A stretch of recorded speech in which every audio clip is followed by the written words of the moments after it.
Assalamualaikum warahmatullahi wabarakatuh. Yang sama-sama kita hormati Ibu Astia Nurindah Kencana Putri SPD MPD serta teman-teman yang berbahagia. Kita kepada Allah Subhanahu wa taala yang telah melimpahkan rahmat dan karunia-Nya sehingga kita dapat berkumpul pada pembelajaran online ini. Salawat serta salam tak lupa kita hadiahkan kepada baginda Nabi Muhammad SAW dengan mengucapkan Allahumma sholli ala Sayyidina Muhammad wa ala ali Sayyidina Muhammad. Baiklah, kami kelompok 3 yang beranggotakan Malini Nur Hikmah, Reka Miftal Hayati, dan Susila Ningsih. Pada kali ini kami akan membahas tentang beberapa submateri, diantaranya hakikat pendidikan, pendidikan berdasarkan pendekatan ilmiah, dan pendidikan berdasarkan pendekatan sistem. Yang pertama, hakikat pendidikan.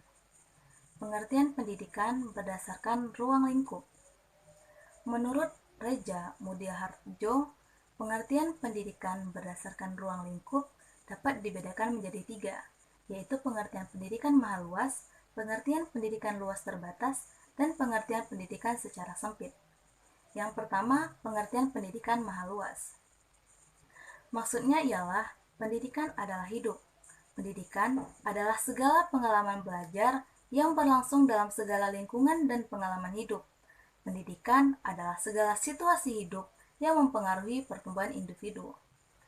Maha luas ini identik dengan kehidupan. Apa yang terjadi adalah pembelajaran ataupun pendidikan. Dapat digunakan kapan saja dan di mana saja. Bisa disadari maupun tanpa disadari. Tidak dibatasi ruang dan waktu. Yang kedua ialah pengertian pendidikan secara sempit. Pendidikan adalah pengajaran yang diselenggarakan di sekolah sebagai lembaga pendidikan formal. Pendidikan adalah segala pengaruh yang diupayakan sekolah terhadap remaja yang diserahkan kepadanya agar mempunyai kemampuan yang sempurna dan kesadaran penuh terhadap hubungan dan tugas sosial. Ruang lingkup sempit ini identik dengan sekolah. Ciri-cirinya terprogram dan formal, punya aturan dan ada batas waktu, misalkan kita sebagai mahasiswa maupun pelajar. Yang ketiga adalah pendidikan dalam arti luas terbatas.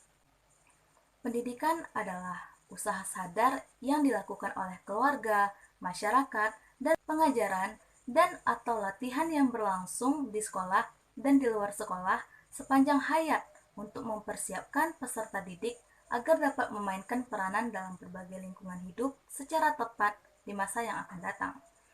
Luas terbatas ini hampir sama dengan maha luas, yang membedakannya pelaksanaan. Luas terbatas, pelaksanaannya selalu disadari, sedangkan maha luas bisa disadari maupun tanpa disadari. Pada luas terbatas, biasanya pada kegiatan formal, informal, maupun non-formal. Luas terbatas ini misalkan organisasi sekolah ataupun di kampus. Sedangkan sempit, kita yang sebagai seorang pelajar. Sedangkan maha luas, bisa jadi contohnya ialah ujian hidup. Sekian penjelasan dari saya. Baiklah, akan dilanjutkan pada materi selanjutnya oleh teman saya. Pendidikan berdasarkan pendekatan ilmiah. Pengertian pendidikan berdasarkan pendekatan ilmiah adalah suatu kajian keilmuan dari sebuah disiplin ilmu. Artinya, dalam pendidikan berdasarkan pendekatan ilmiah mengkaji seluruh bidang dan fokus sebuah kajian ilmu. Ciri-ciri pendekatan ilmiah dalam pendidikan adalah 1. Analisis, menjabarkan sesuatu hal dalam unsur yang lebih kecil karena dalam pendidikan ada batas tertentu dipandang dari sudut ilmu tertentu. Yang kedua, deskriptif, menggambarkan secara terinci unsur pendidikan yang menjadi objek penyelidikannya. Yang ketiga, empiris, mengungkap prinsip pendidikan berdasarkan peristiwa yang terjadi dalam pendidikan dengan menggunakan prosedur kerja yang cermat, terencana, melalui pendirian dan berdasarkan pikiran yang logis. Keempat, mulai dengan suatu asumsi suatu pendapat yang diakui kebenarannya tanpa pembuktian. Selanjutnya, pengertian pendidikan berdasarkan pendekatan sistem. Seperti yang kita ketahui bahwa sistem adalah komponen-komponen yang saling bekerja untuk mencapai tujuan tertentu. Nah, pendidikan dapat dilihat dari keseluruhan aspek input, proses, dan juga output.